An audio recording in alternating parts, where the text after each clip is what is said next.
누가복음 23장 1절로 56절 말씀까지 저와 여러분들이 한 절씩 교독하도록 하겠습니다. 제가 먼저 1절 읽겠습니다.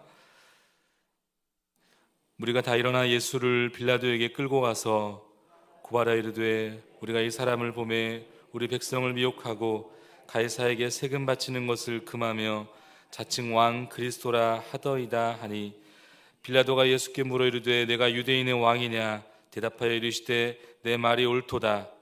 빌라도가 대제사장들과 무리에게 이르되 내가 보니 이 사람에게 죄가 없도다 하니, 무리가 더욱 강하게 말하되 그가 온 유대에서 가르치고 갈릴리에서부터 시작하여 여기까지 와서 백성을 소동하게 하나이다. 빌라도가 듣고 그가 갈릴리 사람이냐 물어 헤롯의 관할에 속한 줄을 알고 헤롯에게 보내니, 그때 헤롯이 예루살렘에 있더라. 헤롯이 예수를 보고 매우 기뻐하니 이는 그의 소문을 들었으므로 보고자 한지 오래였고, 또한 무엇이나 이적 행하심을 볼까 바랐던 영고더라. 여러 말로 물으나 아무 말도 대답하지 아니하시니 대제사장들과 서기관들이 서서 힘써 고발하더라. 헤롯이 그 군인들과 함께 예수를 업신여기며 희롱하고 빛난 옷을 입혀 빌라도에게 도로 보내니, 헤롯과 빌라도가 전에는 원수였으나 당일에 서로 친구가 되니라. 빌라도가 대제사장들과 관리들과 백성을 불러 모으고 이르되 너희가 이 사람이 백성을 미혹하는 자라 하여 내게 끌고 왔도다. 보라, 내가 너희 앞에서 신문하였을 때 너희가 고발하는 일에 대하여 이 사람에게서 죄를 찾지 못하였고, 헤롯이 또한 그렇게 하여 그를 우리에게 도로 보내었도다. 보라, 그가 행한 일에는 죽일 일이 없느니라. 그러므로 때려서 놓겠노라. 무리가 일제히 소리질러 이르되 이 사람을 없이하고 바라바를 우리에게 놓아 주소서 하니, 이 바라바는 성중에서 일어난 밀랑과 살인으로 말미암아 옥에 갇힌. 빌라도는 예수를 놓고자 하여 다시 그들에게 말하되, 그들은 소리질러 이르되 그를 십자가에 못 박게 하소서, 십자가에 못 박게 하소서 하는지라. 빌라도가 세 번째 말하되 이 사람이 무슨 악한 일을 하였느냐? 나는 그에게서 죽일 죄를 찾지 못하였나니 때려서 놓으리라 하니, 그들이 큰 소리로 재촉하여 십자가에 못 박기를 구하니 그들의 소리가 이긴지라. 이에 빌라도가 그들이 구하는 대로 하기를 언도하고, 그들이 요구하는 자 곧 밀랑과 살인으로 말미암아 옥에 갇힌 자를 놓아주고 예수를 넘겨주어 그들의 뜻대로 하게 하니라. 그들이 예수를 끌고 갈 때 시몬이라는 구레네 사람이 시골에서 오는 것을 붙들어 그에게 십자가를 지워 예수를 따르게 하더라. 또 백성과 및 그를 위하여 가슴을 치며 슬피 우는 여자의 큰 무리가 따라오는지라. 예수께서 돌이켜 그들을 향하여 이르시되 예루살렘의 딸들아, 나를 위하여 울지 말고 너희와 너희 자녀를 위하여 울라. 보라, 날이 이르면 사람이 말하기를 잉태하지 못하는 이와 해산하지 못하는 배와 먹이지 못한 젖이 복이 있다 하리라. 그때 사람이 산들을 대하여 우리 위에 무너지라 하며 작은 산들을 대하여 우리를 덮으라 하리라. 푸른 나무에 뒤같이 하거든 마른 나무에는 어떻게 되리요 하시니라. 또 다른 두 행악자도 사형을 받게 되어 예수와 함께 끌려가니라. 해골이라는 곳에 이르러 거기서 예수를 십자가에 못 박고, 두 행악자도 그렇게 하니 하나는 우편에 하나는 좌편에 있더라. 이에 예수께서 이르시되 아버지, 저들을 사하여 주옵소서, 자기들이 하는 것을 알지 못함이니이다 하시더라. 그들이 그의 옷을 나눠 제비 뽑을새. 백성은 서서 구경하는데 관리들은 비웃어 이르되 저가 남을 구원하였으니 만일 하나님이 택하신 자 그리스도이면 자신도 구원할지어다 하고, 군인들도 희롱하면서 나와 신포도주를 주며 이르되 내가 만일 유대인의 왕이면 내가 너를 구원하라 하더라. 그의 위에 이는 유대인의 왕이라 쓴 패가 있더라. 다른 행악자 중 하나는 비방하여 이르되 내가 그리스도가 아니냐? 너와 우리를 구원하라 하되, 하나는 그 사람을 꾸짖어 이르되 내가 동일한 정죄를 받고서도 하나님을 두려워하지 아니하느냐? 우리는 우리가 행한 일에 상당한 보응을 받는 것이니 이에 당연한 것이니와 이 사람이 행한 것은 옳지 않는 것이 없느니라 하고, 이르되 예수여, 당신의 나라에 임하실 때에 나를 기억하소서 하니, 예수께서 이르시되 내가 진실로 내게 이르노니 오늘 내가 나와 함께 낙원에 있으리라 하시니라. 때가 제6시쯤 되어 해가 빛을 잃고 온 땅에 어둠이 임하여 제9시까지 계속하며 성소회장이 한가운데 찢어지더라. 예수께서 큰 소리로 불러 이르시되 아버지, 내 영혼을 아버지 손에 부탁하나이다 하고 이 말씀을 하신 후 숨지시니라. 백부장이 그된 일을 보고 하나님께 영광을 돌려 이르되 이 사람은 정녕 의인이었도다 하고, 이를 구경하러 모인 무리도 그된 일을 보고 다 가슴을 치며 돌아가고, 예수를 아는 자들과 갈릴리로부터 따라온 여자들도 다 멀리 서서 이 일을 보니라. 공의 의원으로 선하고 의로운 요셉이라는 사람이 있으니 그들의 결의와 행사에 참석하지 아니한 자라. 그는 유대인의 동네 아리마대 사람이요 하나님의 나라를 기다리는 자라. 그가 빌라도에게 가서 예수의 시체를 달라 하여 이를 내려 세마포로 싸고 아직 사람을 장사한 일이 없는 바위의 판 무덤에 넣어두니 이날은 준비일이요 안식일이 거의 되었더라. 갈릴리에 예수와 함께 온 여자들이 뒤를 따라 그 무덤과 그의 시체를 어떻게 두었는지를 보고 다 같이 돌아가 향품과 향유를 준비하더라. 계명을 따라 안식일에 쉬더라. 아멘. 하나님의 신호가 들리십니까? 라는 제목 가지고 잠시 하나님 말씀 나누겠습니다. 이 부부 사이에 배우자가 보내는 신호를 읽는 것이 굉장히 중요한 일이죠. 아내의 말없는 표현을 알아차리는 남편, 이 고갯짓에 주목하고 이 몸짓을 분별하는 남자는 아마 지혜로운 남자일 것입니다. 여러분, 어디 몸짓뿐이겠습니까? 방법도 중요하죠. 어느 방법을 가지고 아내와 혹은 남편과 대화를 할 것인가. 방법뿐만 아니라 시간과 시기도 중요합니다. 어느 타이밍에 어느 시기에 이 주제를 가지고 내 남편과 내 아내와 이야기를 할 것인가. 이 방법과 시기와 장소를 잘 분별하지 못하면 오히려 큰 싸움이 나는 것이 부부관계일 수 있습니다. 여러분, 남편 노릇을 잘한다는 것은 아내의 암호를 잘 해독함일 것입니다. 여러분, 어디 남편만 신호를 잘 읽으면 되겠습니까? 아내 역시도 남편의 신호를 잘 읽어야 합니다. 어디 부부관계만의 이런 이야기겠습니까? 자녀들도 마찬가지죠. 자녀들의 문제도 마찬가지입니다. 자녀들이 끊임없이 보내오는 신호들이 있습니다.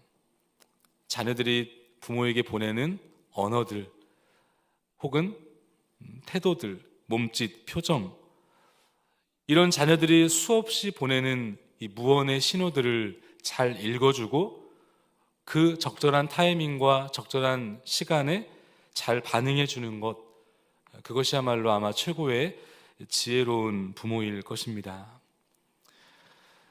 여러분, 성경에 보면 하나님께서 우둔한 오늘 우리 인간을 향하여, 오늘 저와 여러분들을 향하여 끊임없는 신호들을 보내셨습니다. 예를 들면 홍수 이후에 무지개로 우리를 향한 하나님의 이 약속, 그 언약을 보여주시지 않으셨습니까? 할례를 통하여 하나님의 선민임을 보여주셨습니다. 밤하늘의 별들은 하나님의 집이 얼마나 크신지를 우리 가운데 보여주고 계시죠.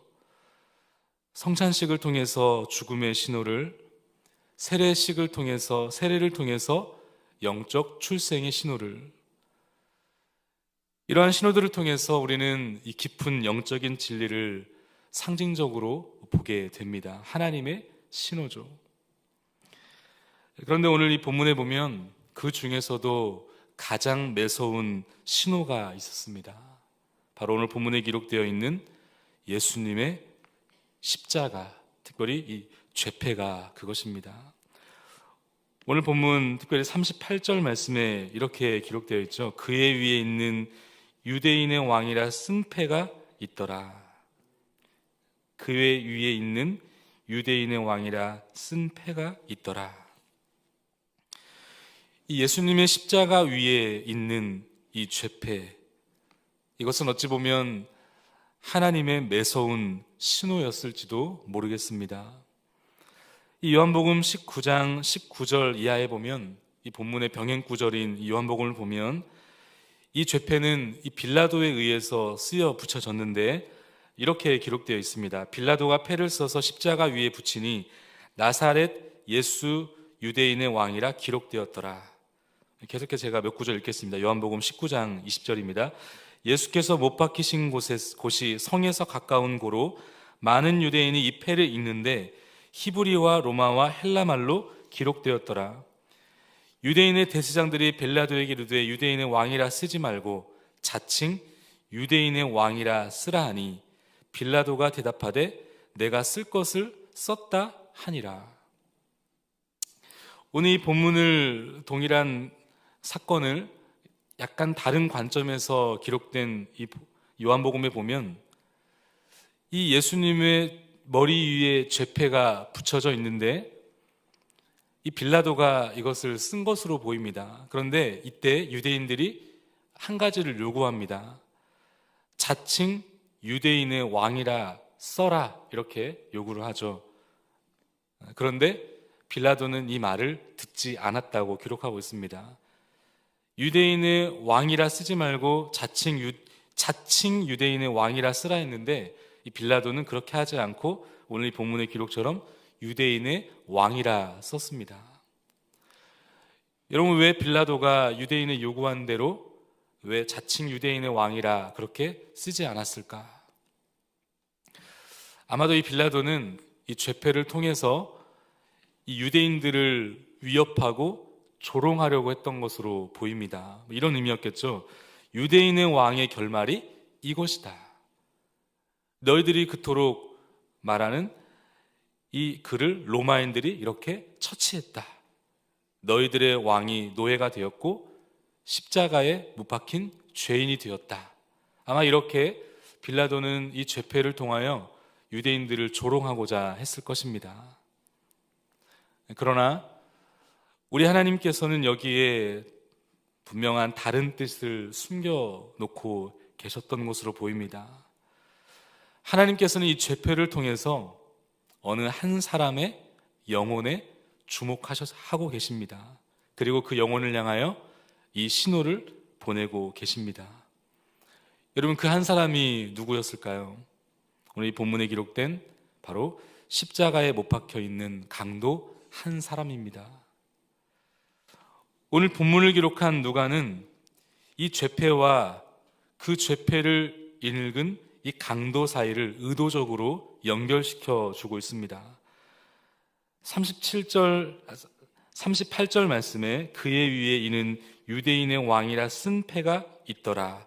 그리고는 불과 넉 절 만에 십자가의 한 강도의 간구가 기록되어 있습니다.